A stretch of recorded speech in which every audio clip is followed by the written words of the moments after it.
What's up, Blue Jays, and happy Friday. I'm Brooks Babcock. And I'm Morgan Gable, and today is May 12th. And like we said, on Fridays is our sports shows. And sadly, today is our last sports show of the year. It's sad to hear that because we just started, but to make things better, let's do a rundown of today's show.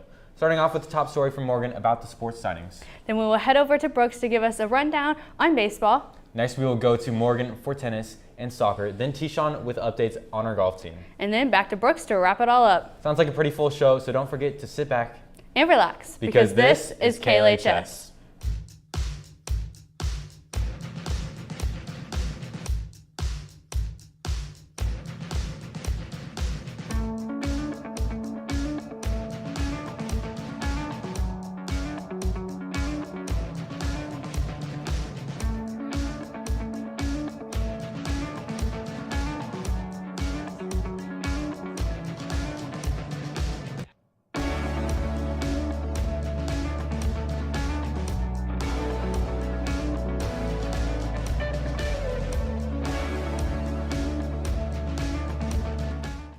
We've had a lot of talented athletes come in and build their resumes in our programs over the years. This year was no exception, as we had plenty of players officially sign and represent the school as they go on to play at the collegiate level.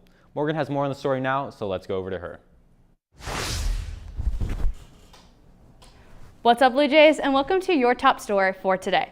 Now I know that the seniors are gone, but they did come back this morning for a senior breakfast. But besides the point, we had a lot of spring athletes signed just the other day.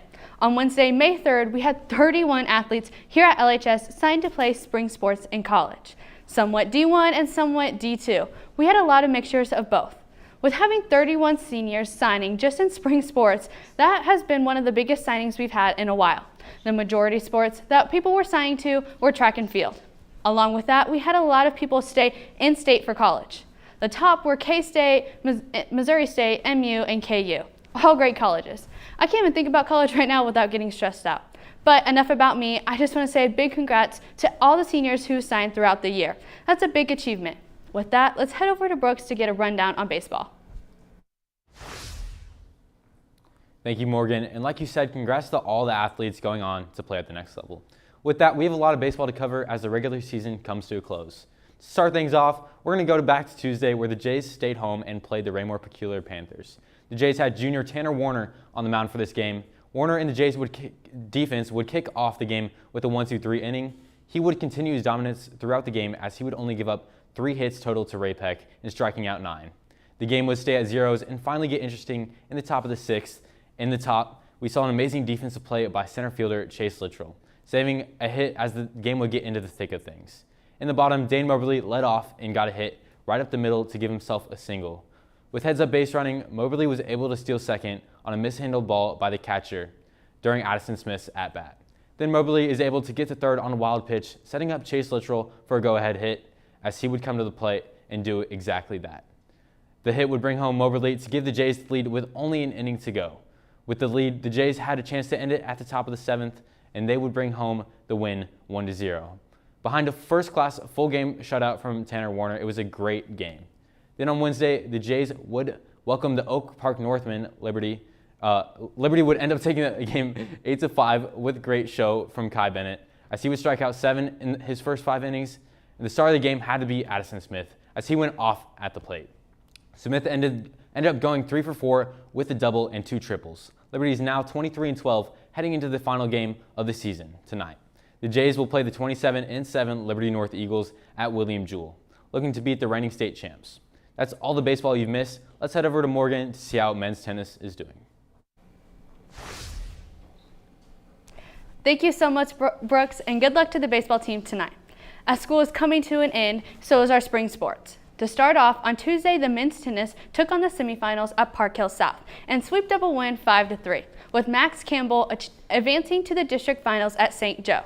The Jays head to St. Joe yesterday and came short 3-5 in the C3D8 championship. The Jays fought hard against Central High School, ending their season 20-5. Now to move on from a tennis ball to a soccer ball, the Lady J Soccer just wrapped up their regular season. On Tuesday, they traveled to Park Hill South, and after 2 lightning delays, they decided to cancel the game.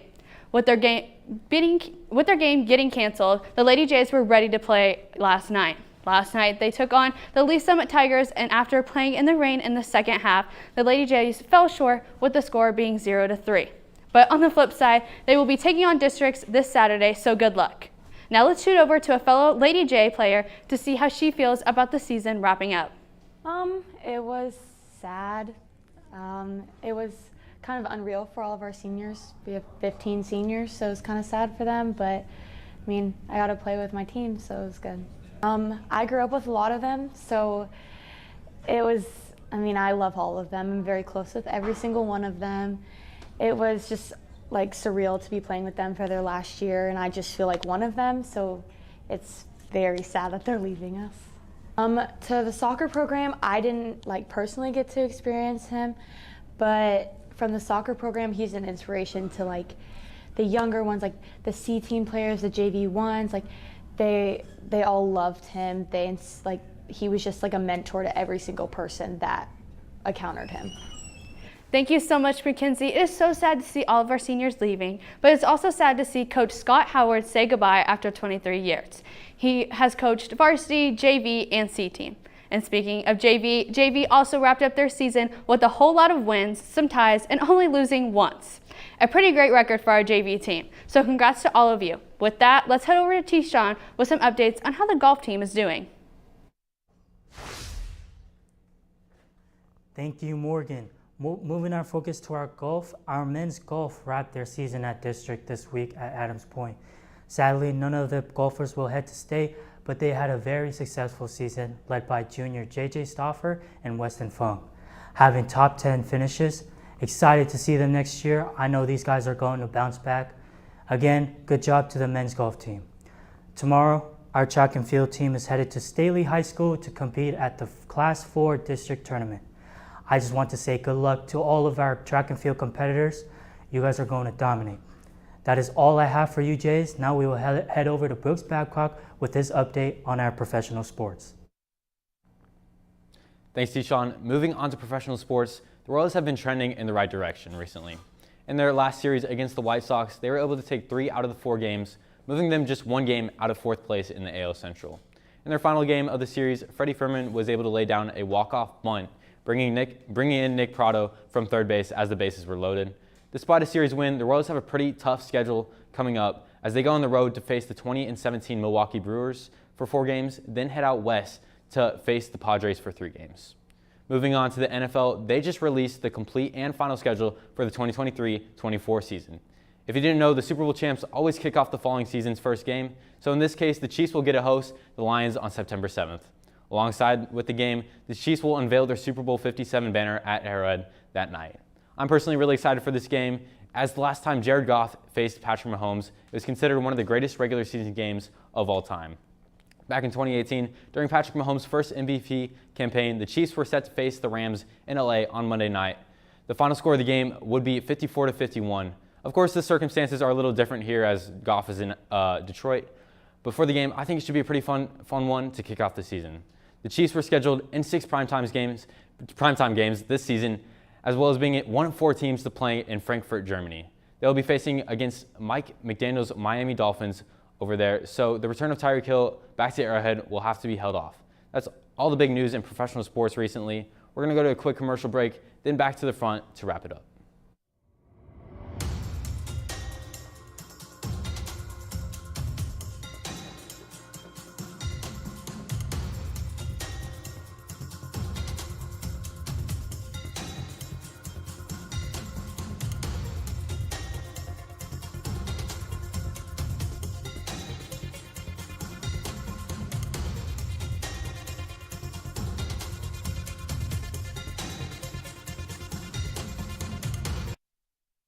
Take us to the end of the show, but before you guys go, can everyone please stand for the pledge?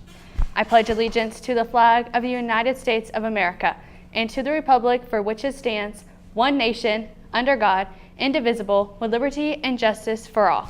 Big thanks to our director, Lauren Ponchich. And the rest of our amazing production crew.